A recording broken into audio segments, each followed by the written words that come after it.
What is up, everyone? Welcome back to another episode of Hockeytown University. You are here with us, your hosts, once again, Matt and Zack. Matt, midweek episode. What's going on, buddy? How we doing today? We're doing just fine. I've got about actually less than 2 weeks until Christmas, so that's pretty exciting. It's going to be very fun to see all the little gifts and goodies that I'll be getting for Christmas. Yeah, I'm pretty excited for that.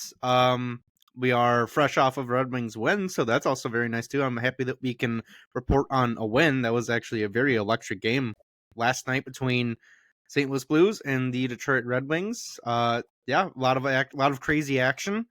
The over definitely hit. So if you are a gambling man like myself, you're probably counting your fat stacks right now.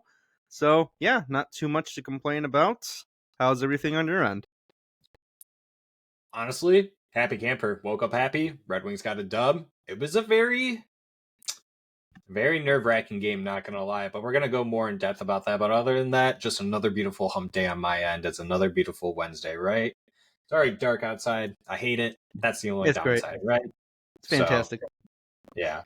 So, why don't we go ahead and jump into things, Matt? But before we do, I want to say thank you for stopping by once again. If you are returning, if you are new, we appreciate you for stopping by. Please be so kind and hit that subscribe button and hit that thumbs up button. It really does help us out. YouTube algorithm, make it do its thing.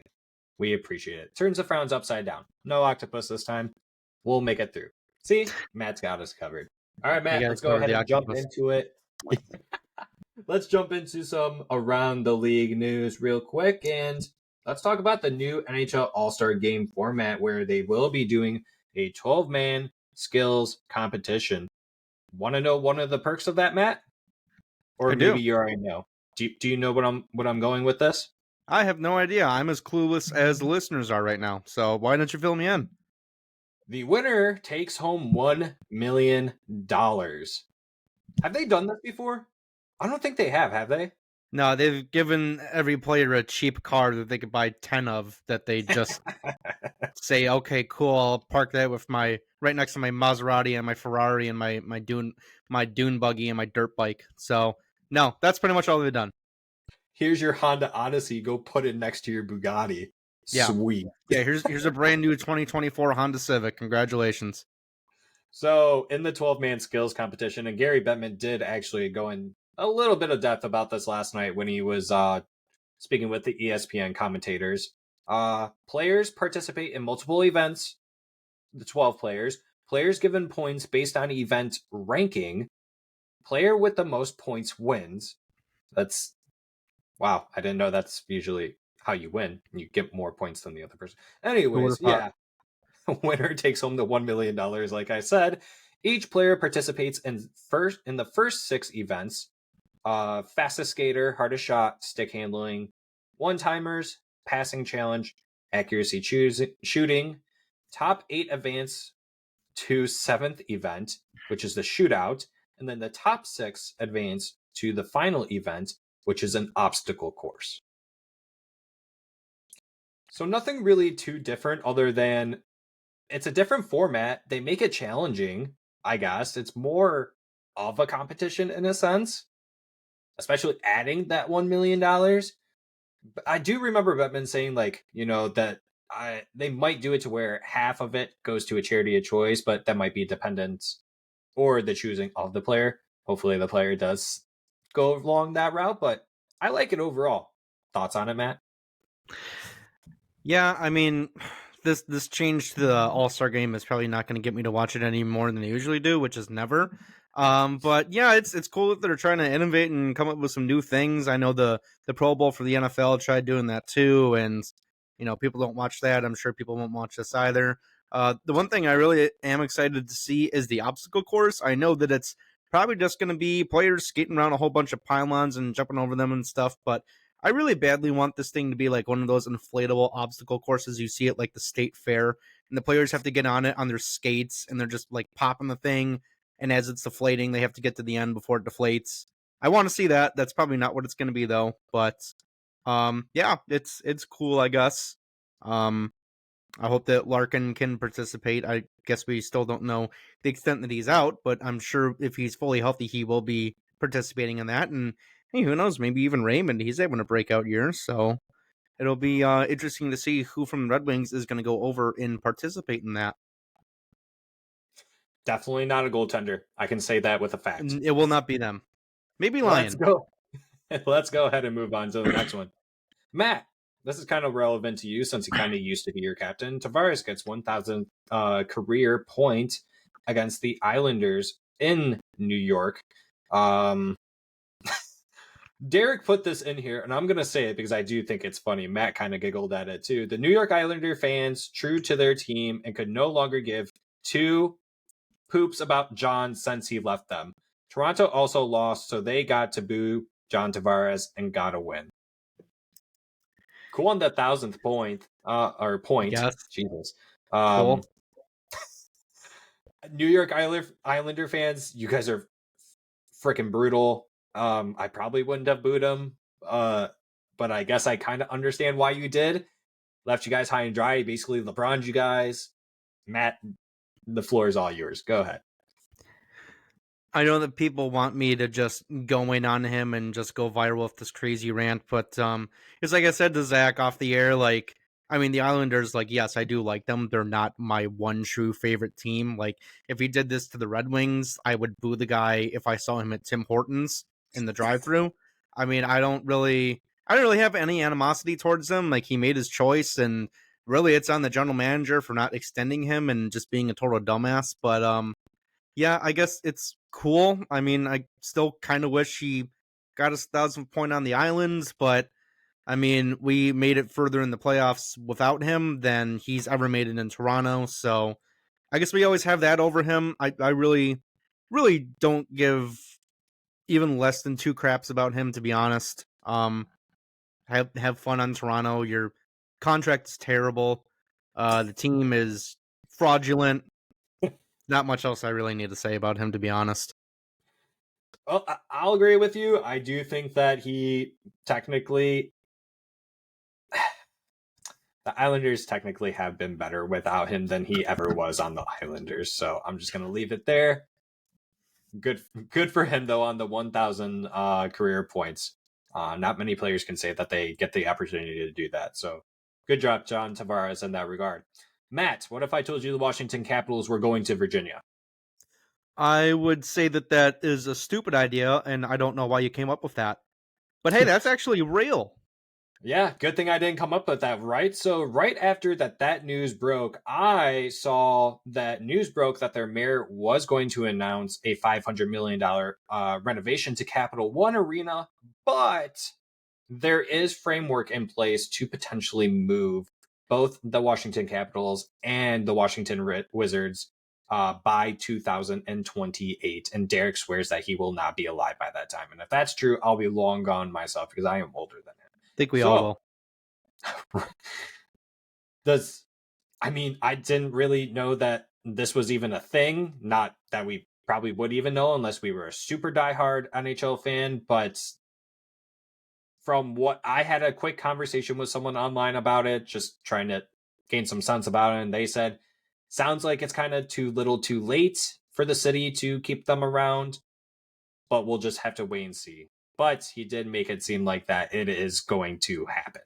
So are they just going to be called the Virginia Capitals now, or what can we start game planning with names here? Any ideas?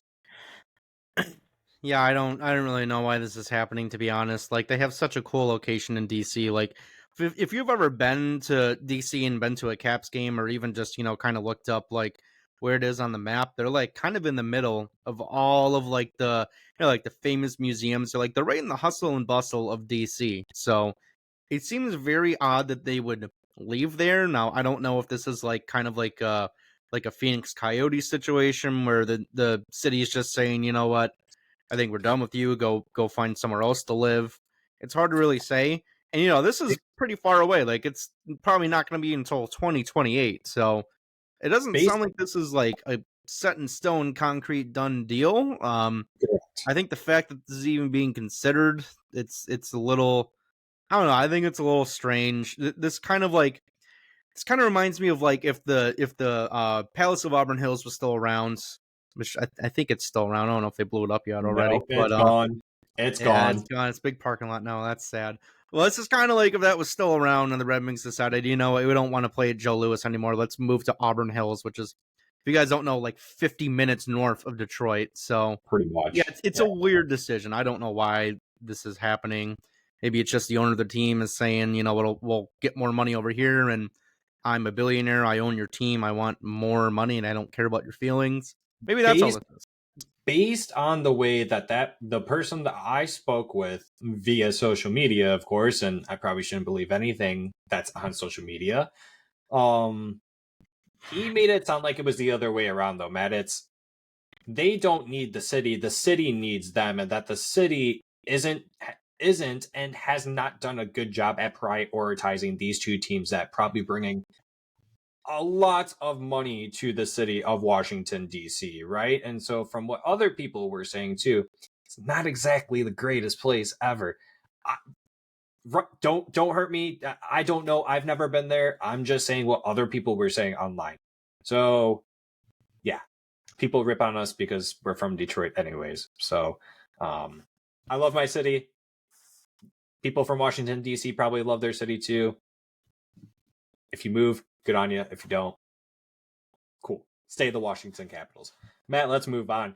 Connor versus Connor last night, facing off for the first time this season at 10 p.m. Eastern Standard Time last night. Did you stay up to watch any of that? No, not at all. No, And by I Connor, watched the Red Wings, but I went to bed. I was like, okay, that's all I need to see. and by Connor versus Connor, I mean Connor Bedard versus Connor McDavid. And within like I can't remember when he scored this, but it was probably like within the first 5 or 10 minutes. Connor Bedard is just, dude, his shot is just unbelievable. He basically Yeah. shot it from his feet with a player on him and rips it top shelf glove side on the goalie. It was just absolutely disgusting. And he was on the blocker side of the goalie too. I'm pretty sure he was like in the faceoff circle or right above it too when he ripped the shot. It was just insane. But I do know that the Edmonton Oilers did end up winning that game. Thus, meaning to me, Connor Bedard is the ultimate Connor because McDavid didn't go out there scoring a hat trick like he was supposed to, asserting his dominance, being the best player in the league. But does this mean that Bedard is better than Connor McDavid now? Yes or no? Yeah, you know what? Screw it. I mean, we're a podcast. We're in the entertainment business. Let's get some fire takes off. Yeah, he's already better. Why not? I like the shot. I thought it was insane. I'm convinced that that was the craziest shot I'd ever seen out of someone. That was just, I mean, I have the picture proof where I have it where he exactly shot it from. His blade was right on his feet. It was just gross. Little to no effort did he put that top shelf. So Connor Bedard is disgusting, and I had the pleasure of seeing him play in person at a Detroit Red Wings game. So keep doing nasty things, Bedsy. Yeah, we'll keep Patrick Kane. You guys enjoy Connor Bedard.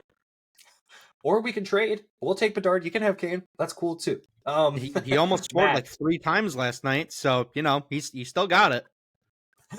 Matt, what if I told you Jacob, whatever you want to call him, Jacob Verana was on waivers yet again?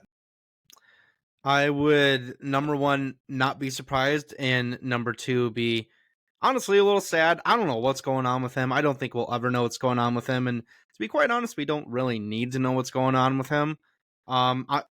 If I was a betting man, I'd say this is it for him in the NHL. I mean, he actually did just clear waivers. I think this morning I saw that he cleared waivers. So yeah, I don't really know. I mean, he's either just going to be at this point a career AHLer or he's going to go back to Czechia, which me personally, if I were him, I think I'd just go back home and just be like, well, that's it for me in the NHL. So yeah, it really sucks. He's like honestly one of the biggest what could have been in the NHL, not really just for the Red Wings or the Blues or even the Capitals. He's I wish him luck going forward because he's definitely going through something. He definitely, yeah, I think it's just a mixture of things. Personality issues, just persona, maybe just a little too much partying, just can't stop. I don't know. Yeah, I wish nothing but the best for him. He gave us some pretty exciting moments being a Detroit Red Wing for his short stint period.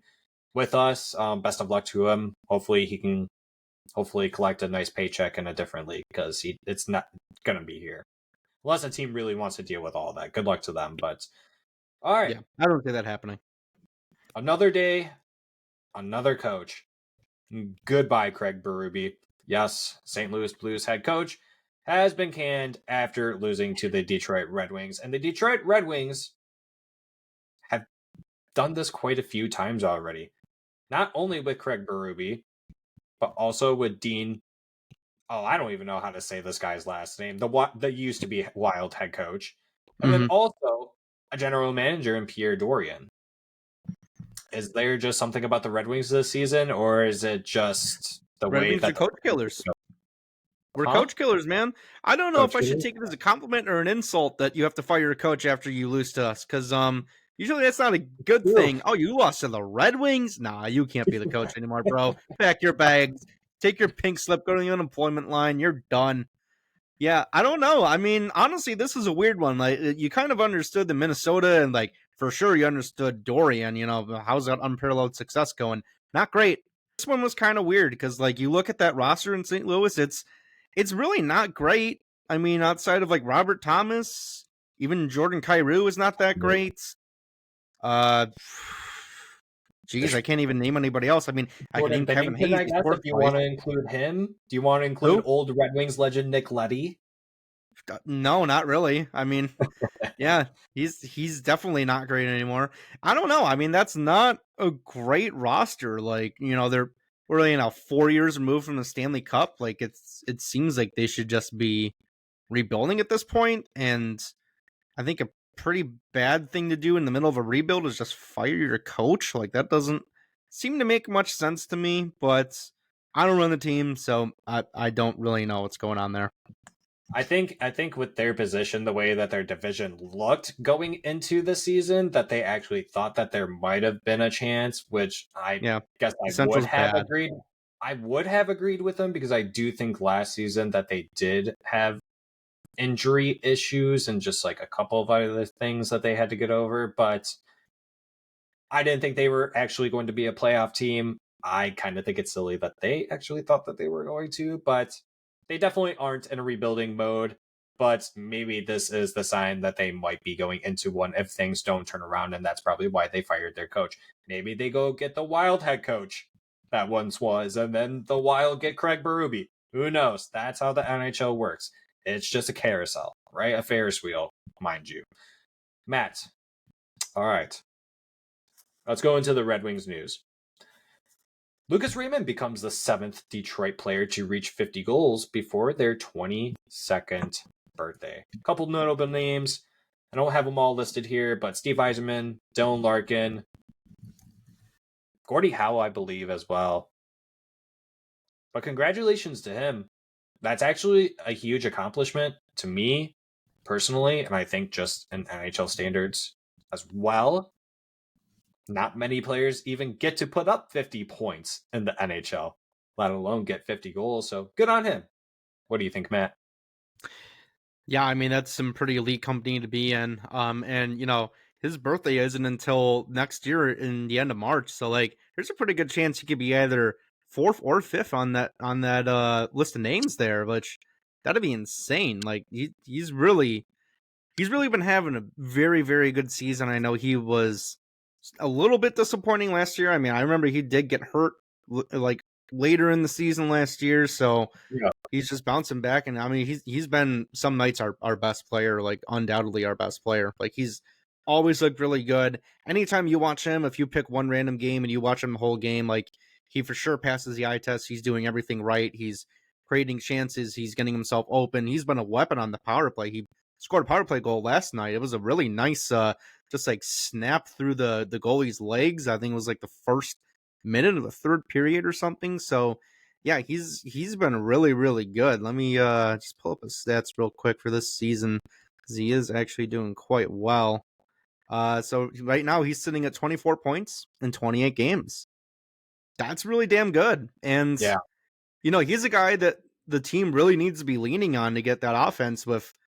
It seems like half the roster is out. So Like he's one of those guys that they really need to show up, and he's been producing. So yeah, Yeah, I mean, I'm really impressed with him. I'd say 70 points is well within the realm of possibility. I think he could shoot for oh 80, to yeah. be honest. He looks really damn good. Yeah, I mean, 10 goals already. That's he's almost matching what he put up last season already, Exactly. and we're just a third of a way through the season, right? Like we mentioned on the last episode. So hopefully he keeps it up. But like you said, he has a strong chance of pushing for fourth or fifth in that spot. I like I said, I don't have the list in front of me. I don't know if Matt wants if Matt wants to look it up. But until then, we'll move along. If you buy me 5 seconds, I can look it up.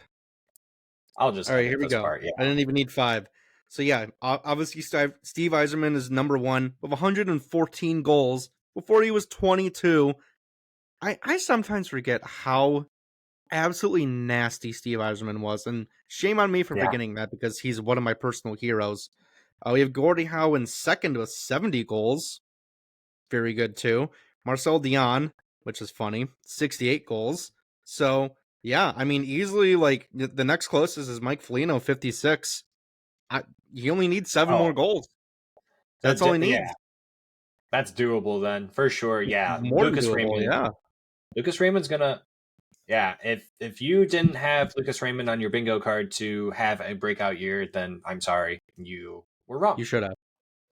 Yeah, but that's okay. Hey, be thankful that he's doing well, right? And we all are. Matt, so far it's been a pretty interesting week. Well, last episode we were talking about trade rumors with Giannis and Berggren. Well, I think we were wrong. Kind of.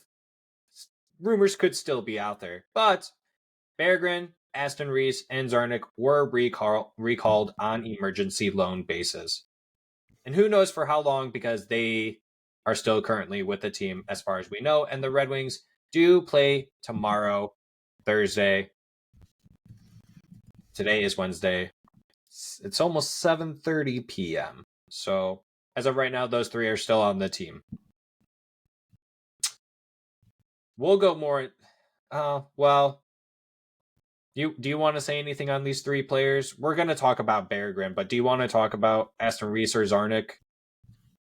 I mean, not really. Like, it's pretty clear they're just plugging holes. Like, we need them to plug holes. We just need them to not be complete and total liabilities, and I think we'll be fine. Yeah. We're not expecting anything out of them. I They, mean, maybe Aston Reese, like, Zarnik is what he is at this point. Maybe Aston Reese can chip some stuff in. He's, probably had they more NHL experience, but I don't really expect him to. Yeah, personally, I think they've contributed it. Like, right? They're just the fourth line, right? It's just like you said. Yeah. Just don't be a black hole out there, and don't be a liability, and you'll be fine. And I think they've contributed it. I keep on saying contributed it. Jesus, what is wrong with me? Contributed did? No. Nope, still not it. Wow. They Okay. contributed. I'm just There you not go. going to use that word. How about Just that? don't use that word. There's other words to use. You don't need to pull up your thesaurus and use any of the other words. All right. Yeah, moving along. All right. Yeah, I think they've been fine. They've actually added to the team. They haven't been a black hole liability, so good on them. Unfortunately, once we do get Confer, Larkin, Perron, who we'll go into, or Klim Kostin, whenever some of these guys start coming back, then eventually these guys are going to start going back down. Like I said, we will talk about Berggren later. Just we're going to move it along real quick here. So Perron was suspended 6 games for his cross-check against Zub. The NHL Players Association has filed an appeal for Perron. 2 games have been played through, so hopefully it is shortened. Do you think, Matt, that it will get shortened? Yes or no? So you keep asking me to predict what the Department of Player Safety does. I don't think the Department of Player Safety knows what's going to Predict do the before they do it. unpredictable, Matt. Please I mean, try. I just sure it'll get shortened. I don't even know, dude. At this point, I mean that they'll spin the wheel, and whenever it lands on, that's what's going to happen. It may get extended. You never know. I mean, they literally like they'll pull the rug out from under you. You expect them one thing, they do the other. So I really don't know.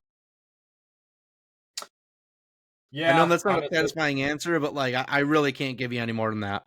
honestly, I think it's not the sexiest answer, correct? But I think that's probably the best answer you can give because you're right. What if they actually did increase it just because you tried to appeal it? Oh, you guys actually thought you could decrease the amount of games? Well, here's a Here's couple two extra extra. games. Yeah. Yeah, how about that? Take it or leave it. All Here's two right, extra see for that. having the audacity. Yeah. Well, in other news, Nate Danielson makes Canada's World Junior roster. And then right here, you say that it looks like he's projected to potentially be playing on the fourth line, which I could see based on the names that were also on the list that were going, like Macklin Celebrini. Who else did we say, Matt? Help me out here. I already lost the list. Yeah, I mean, I don't know. I only really paid attention to Danielson because he's the one that actually matters to me. But, you definitely have some good names on that roster. Like you said, the Macklin Celebrini, like he Here we projected to go. be the Oh, number one pick. yeah, Owen Beck, Matt Savoy, Matt Wood, Braden Yeager, Connor Geeky. Sorry, I'm super unprepared this episode, guys. We just have a lot of stuff, so like it's all on my phone. My apologies, but yeah, some really good forward depth there. Then you look at defense, you got names like Oliver Bonk, Maverick Lamoureux, and you got Denton Matejchuk. And then to be honest, don't know too much about these goalies. You got the Buffalo Sabres fifth round pick from last year, Scott Ratzlav. Hopefully he's pretty decent. If he's one of the goalies, he's the older one out of the other two who are 2024 NHL draft players. Mathis, Rojo, oh boy, Samuel St. Hilaire. Yeah, I'm not good with names sometimes, so bear with me on that. But yeah, sorry I cut you off there, Matt. Continue on with that. It's okay. That's fine. You cut me off because I actually don't even remember what I was saying, so it's no worries. Nate Um, Danielson. Yeah, no, I mean it's really nice to see him there. Like Team Canada always has some pretty good forward depth, so it's not too much of a surprise that he is on the fourth line, just given the fact that I mean, let's be honest, he plays on a terrible team. The Brandon Weekings are absolutely terrible.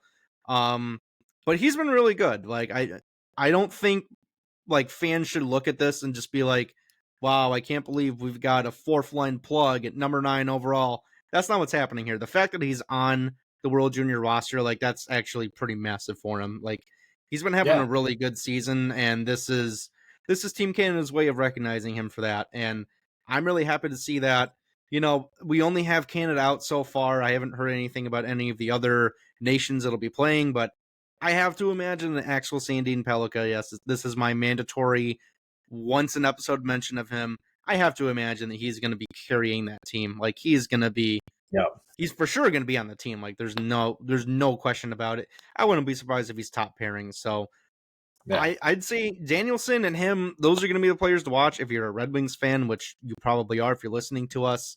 Of course, you'll have Augustine on the Team USA roster, but I think we should also not panic if he has bad showings because he's going against guys who most of them will be lighting it up in the NHL. Like of the good teams, most of them will be lighting it up. So I don't think you should read too much into it if he has a bad game. I think he will be pretty good.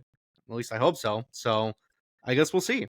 But yeah, I'm very happy to see Danielson was selected. He more than deserves it. Yeah, I would agree with you. I mean, with Brandon Weekings this season in 24 games, he's got 11 goals, 14 assists for 25 points, 14 penalty minutes, and a +7. So a little bit over a point per game player. Just a reminder that he did miss quite a number of games. I believe it was like 6 games he missed because he stayed with the Detroit Red Wings so long up until the point like they had to submit their opening night rosters and they're like, hey, sorry, we're just not putting your name down. Go back to Brandon. But you got a lot of good training here with us. So go and take this over there and put it to work. And it took him a little bit of time, right? I mean, he's not projected to be as point productive as he was last season, but as time continues on, he's getting more and more points. So I would not be shocked if he gets close to what he did last season. So yeah, Nate Danielson is having quite a strong season being the captain for the Brandon Wheat Kings. And, this is nothing but positives for him. Whether if it's the fourth line, the third line, second line, first line, doesn't matter if he's on the wing either. Getting the exposure to play with other top talent is in his age group is an important factor to the development of his game. So looking forward to that. And like Matt said, Trey Augustine, I firmly believe that he's going to make Team USA. I mean, right now with the NCAA or in the NCAA with Michigan State University, he has played already in 17 games, Matt. And he has a Yeah, 2.97 he's goals a against workhorse. average with a 916 save percentage as a freshman. That is That absolutely insane to I me. don't know how much you know about like just college hockey in general, but if you're a freshman and you're a starting goalie already as a freshman, and you're putting up those numbers. That's pretty freaking insane. Like that's really damn good. So, and he plays on a Yeah. good team too. Michigan State is actually very, very good. I don't really remember where they're ranked. I checked on it like a week ago. They are ranked, I think, somewhere kind of in the middle. But yeah, he's been very, very good for Michigan State, and they Yeah. play some tough teams. So he's been getting tested pretty much every night.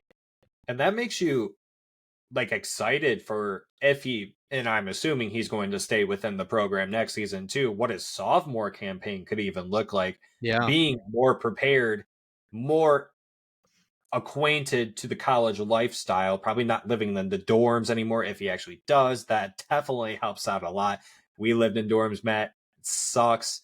But no, for comparison, I guess a comparison for Trey Augustine would be Carter Gylander, who is in his fourth season with Colgate University. And this season, in 14 games, he has a 291 goals against average and a 900 save percentage. So, apples to oranges. They don't exactly play the same amount of talent, but Carter Gylander, seeing as though this is his fourth season, I would expect a little bit better of numbers. But obviously, I don't know what the product is in front of him like. Uh but good on Trey Augustine. Axel Sandin Palika, yes. Sweden. Probably paired with Tom Willander. Willander. Is yeah, it could be. Jesus? Willander. Yes. Oh my goodness. All right, I forgot how to say his name. But yeah, probably top pairing there. He's gonna get maximum minutes, dude. He's just killing it with Skellefteå right now. Over in Sweden. So good looks on him. He's got 9 goals, 4 assists for 13 points in 25 games. He's already broken the record for most goals for the youngest D-man in Swedish Hockey Can League. can we just like pause to just reflect on how absolutely insane that is? Not only the Yeah. fact that he's what is he 19 still and he's playing in that league as a defenseman, and let's remind everyone that's a men's league. Like you don't put up like He 5 goals in that league if you're a defenseman. he doesn't turn 19 until March 11th next I year. mean, get out of here. What else do you guys need? Like, he's the next superstar in Detroit. I'm not even like, there's not much I haven't said about him that needs to be said, to be honest. Like, I'm just counting down the days until he's a Red Wing. I need like a little Yeah. like desktop calendar that counts down to his Red Wings debut because, you know, when that guy debuts, he's not gonna look back. Like, he's gonna be a Red Wing No. for the rest of his career. Like, Oh, once that guy gets a call up, yeah. he is not seeing the AHL ice. SHL ice, no matter what it is, that dude is going to be a staple on the back Yeah. end. And I would for one, 100% I can't agree. wait. Yeah. I cannot wait for his debut. It is going to be incredible. Yeah, 100%. And I will be probably one of the first people in line to get one of those jerseys because I have faith in him. It is going to be That jersey looks interesting. sick too. The letters are like curved down your back. It's going to be really interesting. It's going to be really interesting to see. They're going to go down the sleeves. It's going to be really interesting to see what Steve Yzerman wants to do with him right after this season because Yeah. of his stellar play in Sweden. You would automatically assume that he would make the jump over. I can see the argument why you wouldn't want to do that. But if he does come over, we'll just have to wait and see if he's ready for the Red Wings. But in my mind, I think that Yzerman would want him to play with the AHL Grand Rapids Griffins for a little bit, just for the sake that you don't want to have a lot of money tied up with 2 really good right-handed defensemen at the same exact time. Not if he just and him. Not if he just comes in and absolutely kicks the door down, which I absolutely think he could do. And I mean, if this guy, Yeah. I mean, who knows? It's a long season. Like, God forbid he gets injured. I hope he doesn't. But like, I mean, you already know what I think. Like, the end of this SHL season, if the Wings are still playing, I would not be shocked if he joins the Wings. Like, maybe you'd need a couple injuries for that to happen. or maybe not at this point, because you could for sure sit Petrie, Hall, and even Mata. It doesn't even really matter. They all suck. But yeah, like you could definitely make room for this guy. He is Yeah. electric. Yeah, you could. 100%. I'm there with you, honestly. But we're also not getting paid to be coaches or to be general managers. So Should be. we're not always right. But, Matt, let's go ahead and move into our main topics. And then after the main topics, we will go into the Red Wings games because y'all already watched the Red Wings games, but we'll talk about them still. But let's talk about the main topics, Matt. And honestly, I'll give you a choice because we do have a little bit of time that we could do it. Do you want to start with the good one or do you want to go into the bad main topic? The fans already know which one's the good and the bad. It's already in the title. But which one would you rather do? I kind of want to go negative first, just because I'm in a negative mood. All right, let's get it out of the way too. Okay, let's talk about the Department of Player Safety in the NHL. Oh boy. All right. Well, Matt, before you go into your rant, and I'll let you go into yours. Just let me kind of spit all this off first. Is that cool? Sure. All right, fair. Alan Walsh goes off on Twitter saying Perron's 6 games was unfair and used examples much like Austin Matthews cross-checking Rasmus Dahlin in the face, and Matthews was only given 2 games for that. Like I said, he used multiple examples. It wasn't just one. He even posted the videos of them. 2 times it involved Pittsburgh Penguins players, which I thought was kind of hilarious. The Austin Matthews incident. There are also a couple other ones too. But as Red Wings fans, we also know Dylan Larkin and Jamie Benn, how Jamie Benn basically broke his neck and forced him out for the rest of the season. And that's missed, right? And so Department of Player Safety, even though it does not get called on the ice, you'd think that they would still protect the player. Well, you're wrong. You're just absolutely wrong. Because guess what? I have other examples pretty much from the last week or two where Department of Player Safety just were not involved whatsoever. So, Colorado Avalanche's Colton boards Flames player Tanev into the boards from behind. It was pretty brutal. It should have been a suspension, but guess what? It wasn't, and I don't think the refs even did anything about it either. You can correct me if I'm wrong, but still should have been a suspension. If you see numbers and that player gets injured, it should be a 1-game suspension. We've already had this talk multiple times where players should know not to do that. You are taught at a young age to not hit a player from behind in the numbers. I get it, it's a fast game, but you're a professional hockey player. You've done this before. Get it under control. Goodbranson suspended 1 game for going after Nick Cousins, who boarded him, and nothing comes out of Nick Cousins. Except Goodbranson just comes and beats him up. Sounds familiar, right? David Perron. Kyle Connor is out 6 to 8 weeks because Strome decided to go knee to knee with him.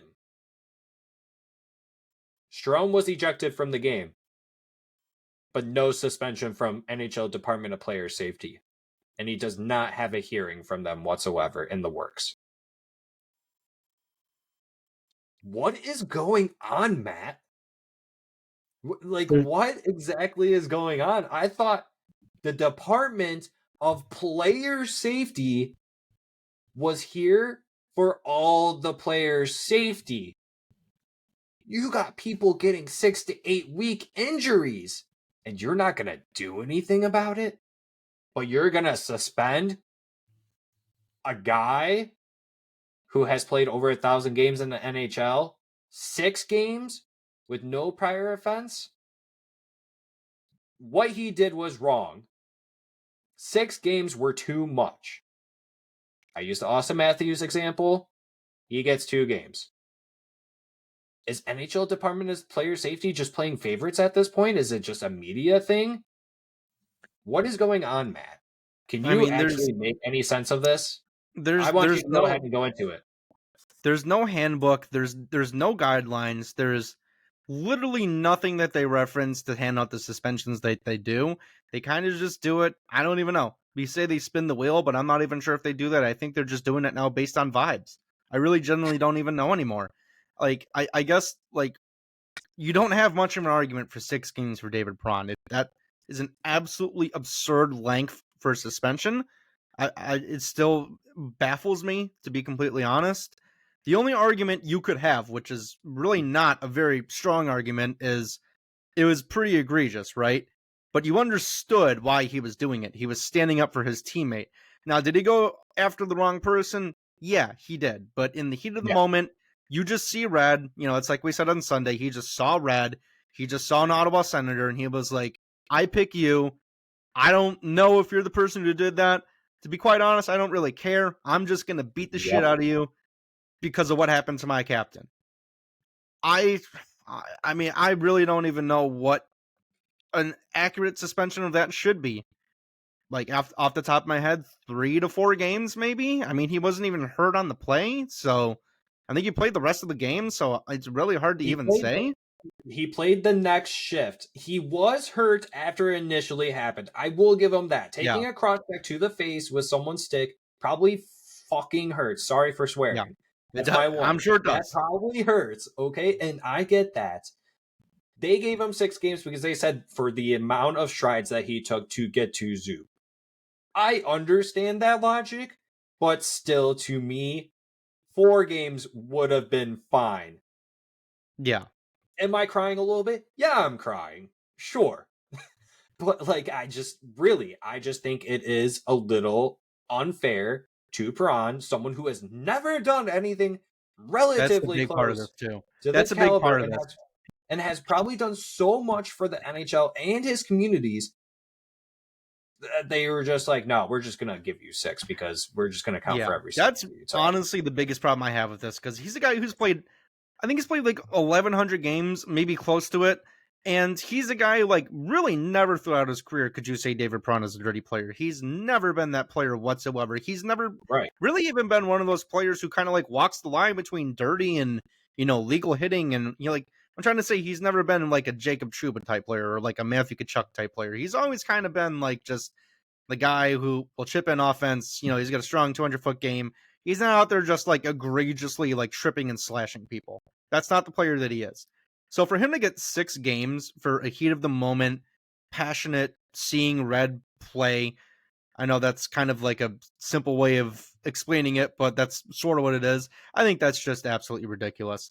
And then you go into all the other examples of the things that happened recently, like there really is no guideline whatsoever. There is no handbook that the department is using to say, okay, if he got injured on this play, give him 2 games. If he didn't, 1 game. Okay, if he tripped someone, he gets a $5,000 fine. There's no guideline whatsoever. There's no That's map that they're using. There's no whatever software, like nothing like that. There's absolutely nothing like that. There's no and that there's no and reference that's whatsoever. They just do pretty much whatever the hell they want because let's be honest, no one's really going to check him. Like the NHL doesn't really care. They're just like, all right, you guys need to just like seem like you somewhat care about the player's safety. It's in your name. But, if you get something wrong, oh well, who cares? and that's kind of what I was trying to say too, or am trying to get at, is that there is just no consistency behind it, I guess. So I used all these examples for a reason, like the knee on knee situation. A top player in the league is out for 6 to 8 weeks for 2 months. That's a long time and nothing. Yeah, Perron did this for the first time. If you want to say cross-checking someone in the face intentionally is an automatic 2 games for a first-time offender, go ahead and do that. Do that. We're not mad that Perron's suspended. We're just mad that there is no consistency with Department of Player Safety. That is the issue. That's why I brought up all those other points too. Like that is the main issue at hand here. So, and I know that you go on social media and, you know, Suns fans, any type of other fans, they're calling Red Wings fans babies because Perron got what he deserved. Yes, we all think that Perron should be suspended. However, we don't like how inconsistent that they are. we do feel like 6 games was a little much. Give him 4 games. I'm happy with 4 games. So at this point, I really do not think that his appeal is going to go through and they're going to lessen the amount of games. It's already 2 games in. Tomorrow's about to be the 3rd. If there's no answer on it, just deal with it for now. Hopefully we get Larkin and Comfort back. But yeah, Matt, it's just not only the reffing, which seems like we keep on talking about every episode now. It's not just the refs, but it's Department of Players Safety. It's like, where is the accountability?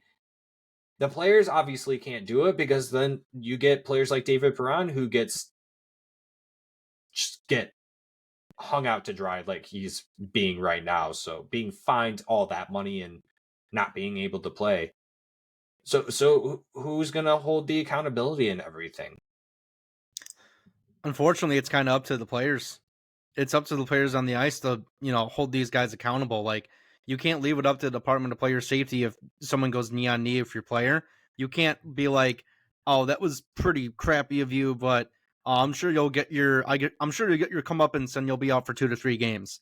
You can't rely on that. Like, the next time the Winnipeg Jets play, who's he play for? The Ducks? Reinstrom, I think he plays for the Ducks. Whoever it is, whenever they see him on the ice next, and this is the same thing that the Red Wings should do when they play the Sens and Matthew Joseph next, they need to not even worry about the play. If he's on the ice, go fight him. That's what you need to do. You need to get retaliation because you did not get any justification from the Department of Player Safety. You really can never leave it up to them because they will literally always mess it up somehow. So you need to hold these players accountable. If a player gets absolutely ganged up after doing something like that, I promise you they're going to think twice before they do it again because they don't want that smoke. So that's really what needs to happen. It's like everybody says, like, this game will just police itself. It's when you talk about removing dirty hits or, really, it's really anything. Like, no, you don't need more penalties. You don't need to ban certain types of hits. Just let the game police itself. It always will. And that's what needs to happen. And you're exactly right. It always has and it always will. And I get why they don't want as much fighting anymore because they don't want as many injuries. But there's so much behind it that we can go in depth and make that a whole another episode if we really wanted to. But anything else, Matt? I feel like we really got our point across on that one. And to be quite frank, I really don't want to be negative anymore. So the one thing that I'll say is I don't know how George Peril still has a job. Like, it's actually insane to me. Like, this guy, like, he should have ran for like the U.S. Senate because like he just has a job for life. Like, I really don't understand how he's still employed. Like, there's really nobody else out there. You have all these retired NHL vets, all these alums that, would absolutely chomp at the bit for an opportunity to do that job. And you're going to keep this guy who year in and year out has just really shown no interest in actually doing his job correctly. And I think at this point is going out of his way to do it poorly. I don't even really know how else you can describe this, how else you can explain these decisions that are being made. But, is it really not time for change at this point? Like, come on. But they need to do better than this. It's always a good time for change, Matt, of course. Just like how we're about to change the subject of what we're about to speak on. And that's going to be player scoring projections, and it's going to be the players that are on 1-year deals with the Detroit Red Wings. I'm going to go through these pretty quickly, Matt, so if you need me to remind you, I can definitely do that. So, currently right now, Moritz Seider in 28 games has 5 goals, 13 assists, and 18 points. He is projected to have 53 points this season, 15 goals, and 38 assists. Lucas Raymond currently has 24 points in 28 games, 10 goals, 14 assists. He is projected for 29 goals, 41 assists, and 70 points. So you were spot on. You said 70 points earlier. It's definitely doable, in my opinion. Just kind of saying that right now. I think he gets more. We'll kind of go. I think so too, and we can go in depth. I really do. More after this. Michael Rasmussen currently has 6 goals, 7 assists for 13 points. He is projected for 18 goals, 21 assists, 39 points. Believe it or not, that actually is a breakout season for him. I know that point seems low, but that is actually a breakout season for him if he can continue doing it. Joe Veleno, right now 7 goals, 5 assists, 12 points. He is on pace for 21 goals, 15 assists, 36 points. That also is a breakout season for him. So far, all these are breakout seasons. But Joe Veleno, 20 goals? I think I said I would be happy if he got like 10 plus or like 15 before the season started. So if he can do that, that's sick. I'll take it. This one, Matt, I was very hesitant at first. I was like, why are we gonna do this one? But I remembered, I was like, okay, he's gotten some points lately. Recently called up Jonathan Berggren. He has 2 goals, 1 assist for 3 points in 6 games played with the Detroit Red Wings this year. He is on pace for 20 goals, 10 assists for 30 points if he played the rest of the season. And honestly, that's not that bad. I would be okay with that if for whatever reason he had to play for the rest of the season. That's what he did. Okay, so Jonathan Berggren, he's up here because he has to be. There's a lot of injuries, plus a suspension for David Perron. But Yeah. when everyone is healthy and David Perron comes back, can he please stay? Like, he looks so damn good. Like, this is my number one concern, which, like, I think I covered this last episode, but I'm going to go ahead and do it again. Like, watching these past 2 games, and you're Derek Lalonde, how are you going to send this guy back to the AHL? I know it's not happened yet. I hope it doesn't, but, like, this kid's so damn good. Like, I'm so sick of this that we will just sign in any bum off the street and just say, hey, why don't you play 4th line when we have this guy who is cooking the AHL? And let's be frank, like, if he goes back down to Grand Rapids, that team is shit. That's not a good team. I'd much rather have him battle for a wild card spot, maybe a divisional seed with the Red Wings. Why don't we want that? Like, he's a young player. He's really damn good. You figure he's going to be at least a part of the future, maybe a big part of it. Why was this kid not on the roster opening night? I really genuinely don't understand it. He's so damn good. Maybe it's just because of exactly what you said. Maybe it's because Grand Rapids need players like Jonathan Berggren. And that is true. They do. They definitely do need players. So how about we give you one gently used Christian Fisher? I don't really care if he's an AHLer. I really genuinely don't. Like, they need to make room for Berggren on this team. That. He's been good for us, bro. Come on. I don't really care. I'd rather see Berggren, to be completely honest with you. This is a kid that we drafted and we're developing. Like, you don't draft a guy and develop him and just say, hey, you look pretty good in the NHL, kid. Why don't you stew in the AHL for no reason? Because we don't want you right now. He's got to stay, Zach. I mean, I'm mostly saying this because of the trade rumors, which I don't think there's really any, like, ammunition behind that. I think someone was just throwing something out, but, like, the fact that was even, like, a rumor and, like, that was being considered is just complete and total horseshit, to be honest. I mean, it could be. I really don't want to go into that speculation. I still actually have a couple more names to go off, but I wouldn't rule that out. You never know. Anything could happen. Our goaltending sucks. Just keep that in mind. That's fair. Somehow Steve Yzerman can make it happen. All right, so we left off on Berggren, so let's go to Shane Ghost Bear, who currently has 5 goals, 16 assists for 21 points in 27 games. The Red Wings have played 28 games so far, so he is on pace for 21 goals, 35 assists, and 56 points. Not technically a breakout season, but I believe that would be his second highest output in the NHL. Awesome. Sick. Love it. I don't expect this to extend him. However, I'll keep him for the rest of the season. I don't want to trade him at the trade deadline if we're actually in a playoff spot. Unless a team came knocking and say, hey, if you're nervous about not making the playoffs, we'll give you X, Y, and Z. It's a lot. I'd be like, okay, then that's maybe when you bring ASP along. Sure. Maybe. Daniel Sprong, 7 goals, 12 assists, 19 points. He has played a full season so far. He is on pace for 21 goals, 35 assists, and 56 points. And I lied. Ghost Bear is 63 points. I said 56 earlier. Daniel Sprong is on pace for 56 points. So Daniel Sprong, for him, that is actually a breakout season. Good on him. Hopefully he can continue doing that and keep proving people wrong that he's more than just a fourth and third line type of player. He can score, he can dish it. It's been a really good asset for us so far this season. So keep it up. Patrick Kane. This one I was also nervous to do because he's only played 4 games with us. But Matt, in those 4 games, he is half a point per game player with 1 goal, 1 assist, and he's on pace for 15 goals, 15 assists, and 30 points. Would you be happy with that if Patrick Kane finished with 30 points?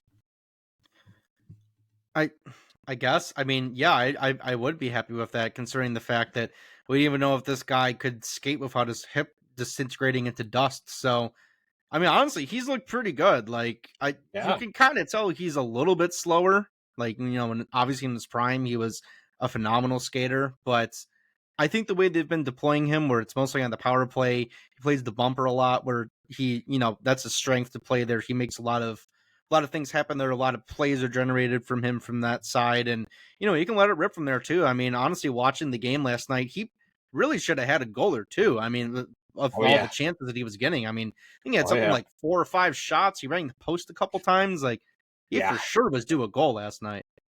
Yeah, he was electric last night. I mean, yeah, straight from the get-go in the game. He in last night's game, he hit the post pretty damn well, and yeah, he sees a lot of opportunities on the power play.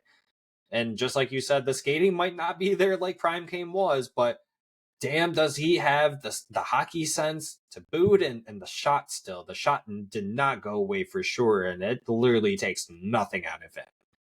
And that I'm grateful for. I do think Patrick Kane is rubbing off on Joe Veleno, though, a little bit. Joe Veleno also has been looking pretty well in these games with no Larkin and JT Compher. He's really stepped it up, man. We're going to go in depth about that a little bit later, but majority of these players that I mentioned, I mean, you have Seider, Raymond, Rasmussen, Veleno, Berggren, really young players, all of whom are having breakout seasons. Are we getting to a point where we should be signing them before the season gets to an ending point and they have an opportunity to keep increasing, like we say for Raymond? Or are we going to try and wait it out? Well, I think if you're Raymond, you definitely want to take a bridge deal, to be honest. And same thing with Mo Seider, because, this cap is only going to keep going up. I mean, I guess you could sign a big deal right now. The cap is actually going to increase next year, but by all projections, that's going to just keep going up and up and up. So if I were them, I'd definitely take like a 2 or 3 year deal and just say, hey, this is setting me up for my humongous payday when you guys have a ton of money. I mean, and as it stands right now, the Red Wings next year, I think they have like over $30 million in cap space. So, a lot of those guys you mentioned, like I would like to see Sprong re-signed. I would like to see Gustas Bear re-signed. There's not a whole lot of them I wouldn't want to see re-signed. I mean, I get it. Like Rasmussen's been looking a little bit better, but to be completely honest with you, Berggren could replace him. Like anyone in Grand Rapids could replace him. Like he's really not doing a whole lot to keep his job on the ice here. Sure, he's kind of broken out a little bit recently, but let's not forget the fact that he had like 10 games where he was literally invisible on the ice. So, he's been scoring. I don't want this to seem like I'm not a Rasmussen fan. I really honestly am. I'm always pumped up when he scores, but he in my mind still has not done enough to keep a job here on this team. I'm sorry to say, but really, yeah, a lot of them I think that far. I gotta be honest. I mean, maybe this is my hot take of the day, but I don't know. Like he's not looks like sure, he came back from a pretty bad injury, but the player he was last year compared to what he is right now, I mean, he for sure was better last year, and we were kind of hoping he kind of continue that momentum now, and recently he's done it, but as for like the whole season, no, not really. He's been invisible a lot of nights, I gotta be honest.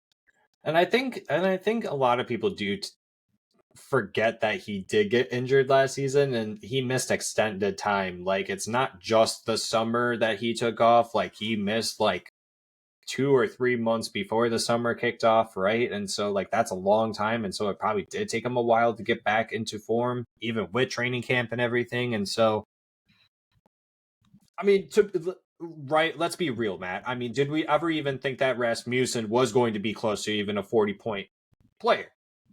There were 2 or 3 years ago. The answer is no. We probably did not.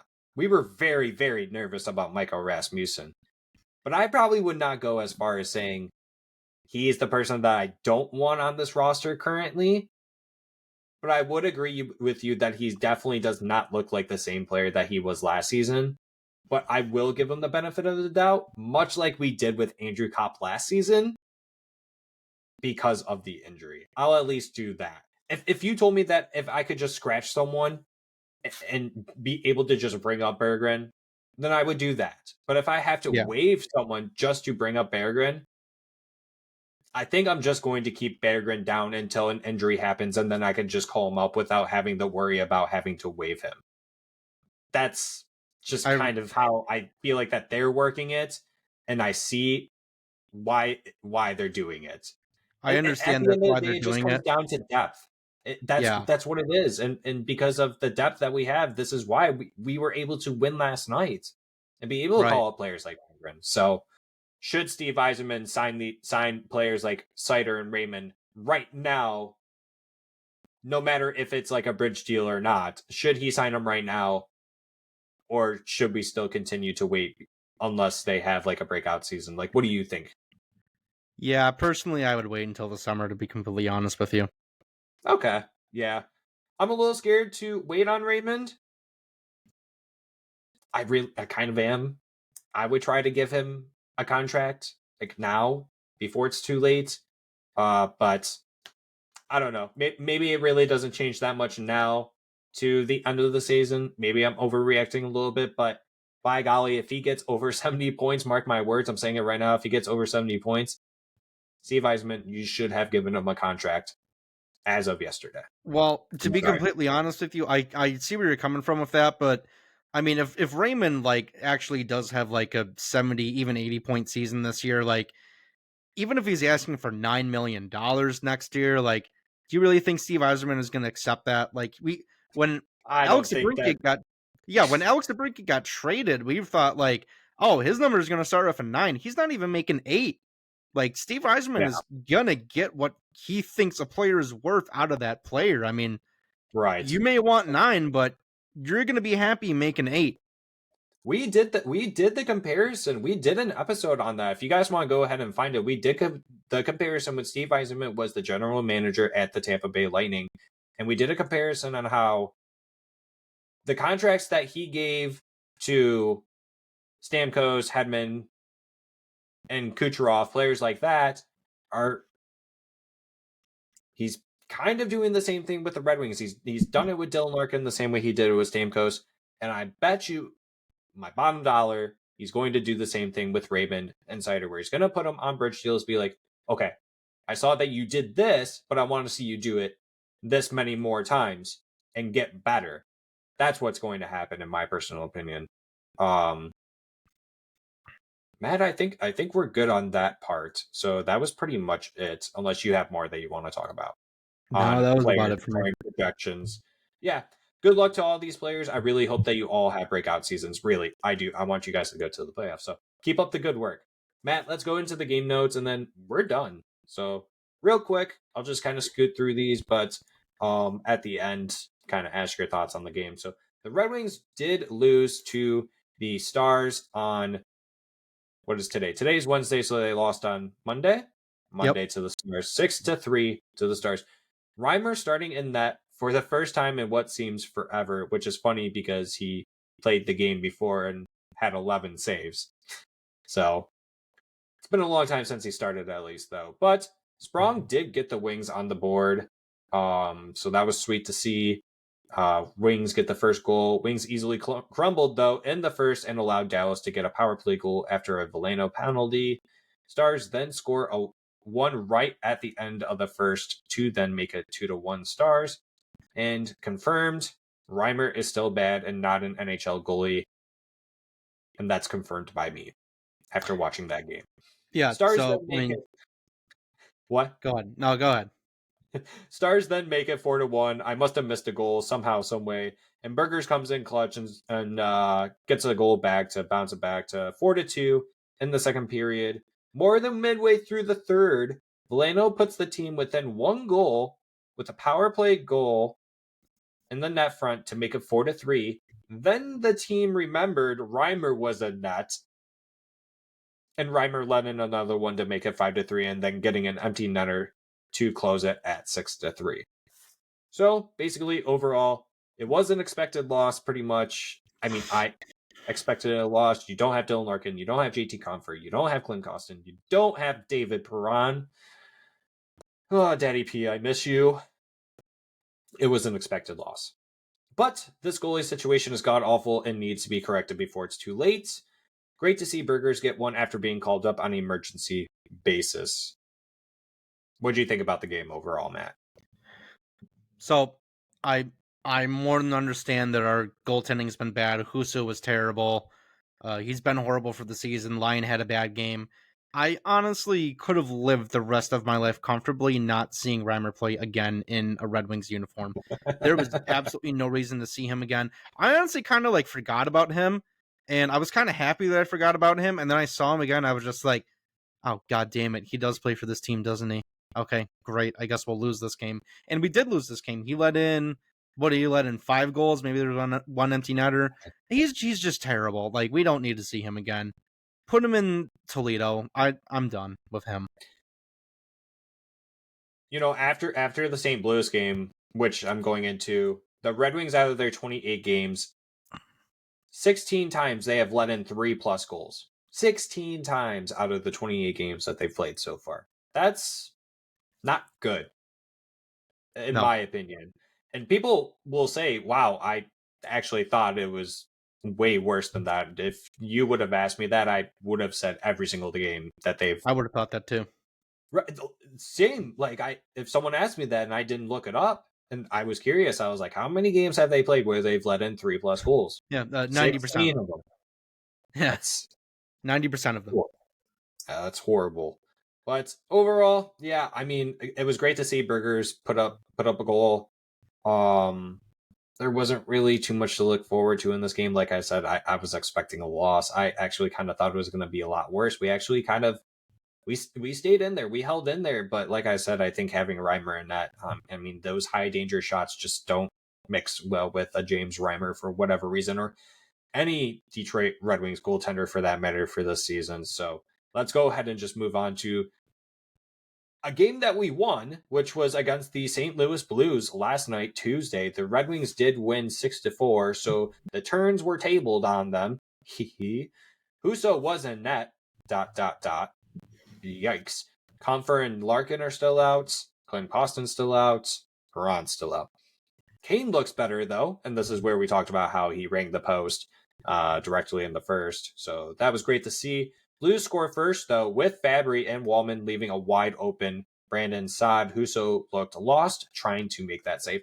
He literally, when he went across to go to the other side of the net, he, got chopped and skewed and, he, went into the net. It was so strange. But nonetheless, Wallman enters back to tie it up, making it 1-1. Burgers takes it a step further with Pankhander to take the lead 2-1. Second period starts and Husso lets in 2 quick ones. Blues lead 3-2. Sider gets the next one on a nice hustle to the net. It's then a tie game, 3-3, halfway into the second period. Blues break the tie with a breakaway, short-handed goal after Ghost Bear snaps his stick off a shot and Kane couldn't get the puck in time. Something about the Red Wings and short-handed goals lately. I don't know what it is, but it's really bad.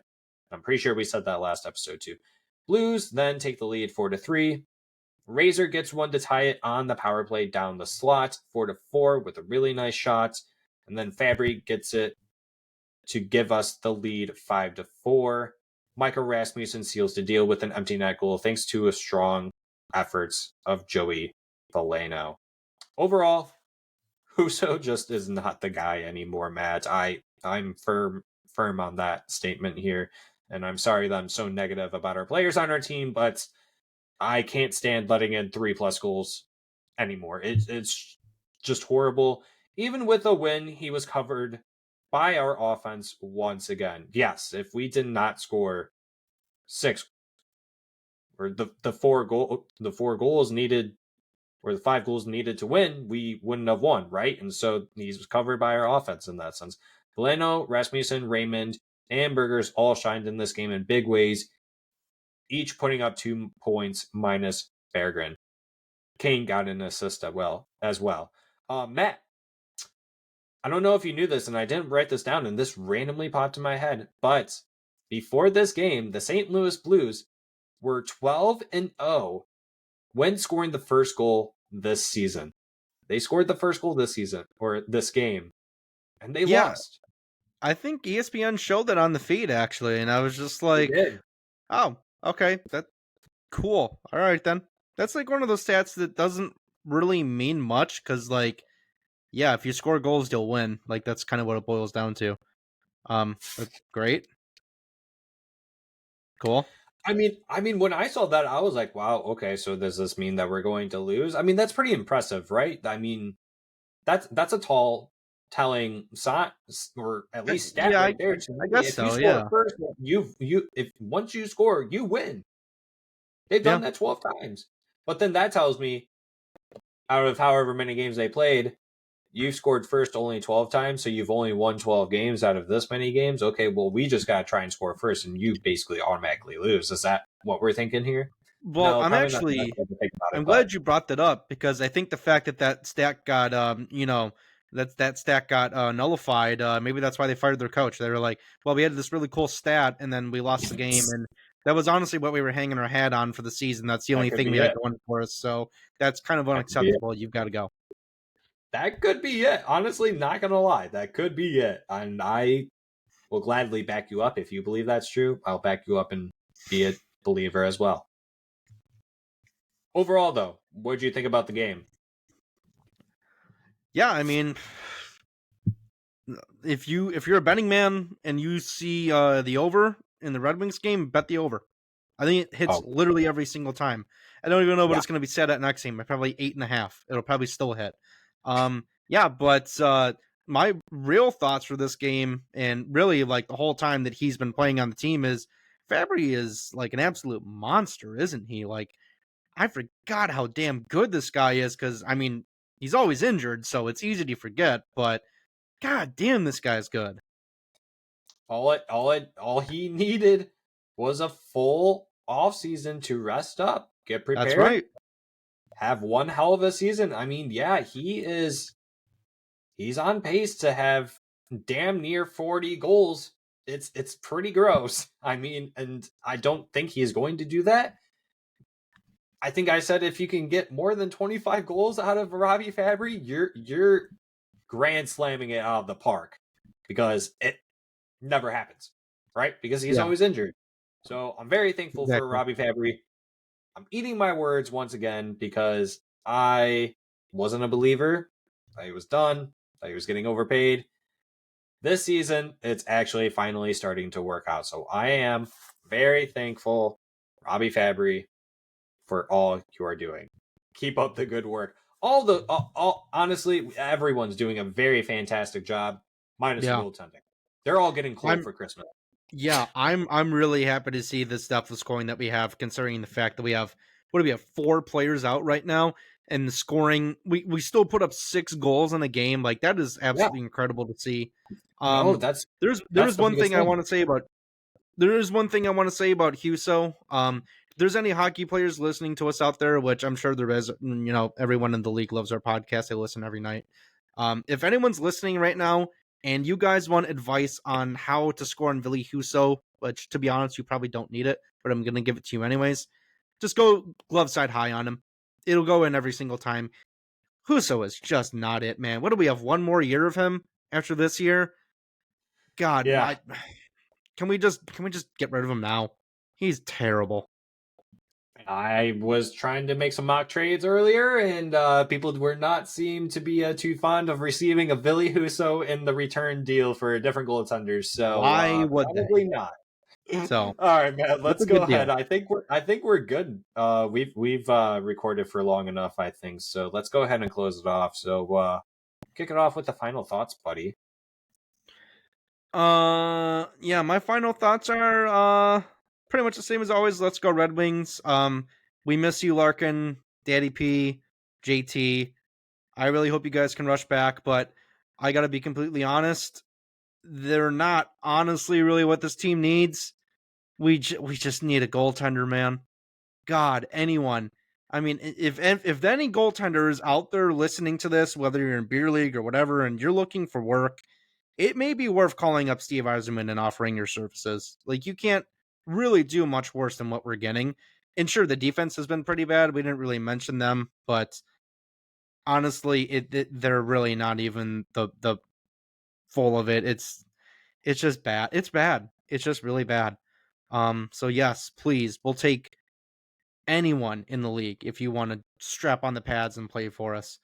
Um, but yeah, I'm really happy with the way this team is battling without their big players. Thankfully, it won't be too much longer. I think JT Comfer, if he's not back next game, he'll be back next.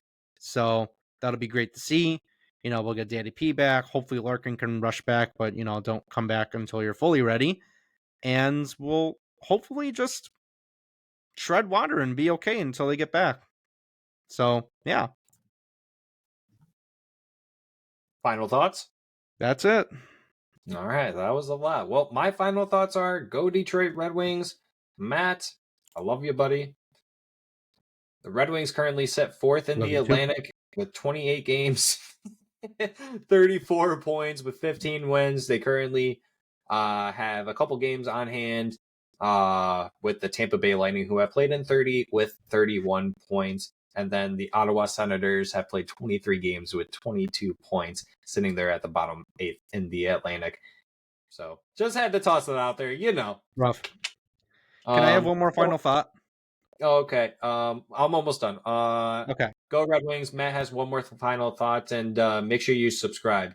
We are trying to hit 250 subs before the new year, so be kind if you are new and you enjoyed this episode. I appreciate it. All right, Matt. Those are my final thoughts. One last one from you. Boston Bruins are frauds. All right. That's Thank it. you for joining us once again. We definitely appreciate it. If you are returning, if you are new, we appreciate y'all for stopping by. We really do appreciate it. If you haven't already, go ahead and hit that subscribe button and make sure you do hit that thumbs up button. It really does go a long way. Can't speak right now. It's so late now. Goes a long way in the YouTube algorithm because YouTube just works weird. I'm not an engineer. I don't know how this stuff works. Just do it. I appreciate it. Thank you so much. And till the next time, we'll see y'all on the next one. Go Red Wings. Goodbye. Bye bye.